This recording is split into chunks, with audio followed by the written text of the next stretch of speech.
Tulip গার্ডেনের সৌন্দর্য উপভোগ করতে করতে আমরা চলে যাই সোজা ডাল লেকে। আর ডাল লেকে গিয়ে আমরাও ডিসাইড করি যে আমরাও শিকারা রাইড করব।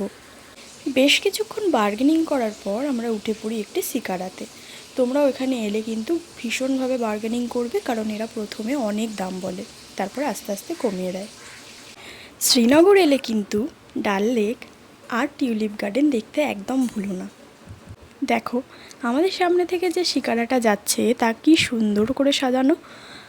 দূরের দিকে ওই বোটের ওপর যে ঘরগুলো দেখছো ওগুলো কিন্তু বাড়ি নয়, ওগুলো হোটেল। তোমরা চাইলেই ওখানে কিন্তু স্টে করতে পারো, বাট ভীষণ কস্টলি, তাই এক রাতের জন্য তোমরা যদি কেউ যাও থাকতেই পারো। আর ওইগুলো কিন্তু সব দোকান, তোমরা শিকারা চড়তে চড়তে শপিংও করতে পারো। শিকারা চড়তে চড়তে শুরু হয়ে যায় বৃষ্টি, আর এই বৃষ্টির আমেজে কিন্তু গরম গরম কিছু খেতে ইচ্ছা করে, তাই আমরা এখান থেকে নিয়ে নিয়েছিলাম একটা কাশ্মীরি কাওয়া। এটা দেখতে চায়ের মতন হলেও কিন্তু খেতে অন্যরকম আর খুব ভালো। তারপরে আমরা চলে যাই হোটেলে, খেয়ে দিয়ে শুয়ে পড়ি, কারণ পরের দিনই ছিল আমাদের ট্রেন। তো চলো আজকের জন্য এতটুকুই, টাটা।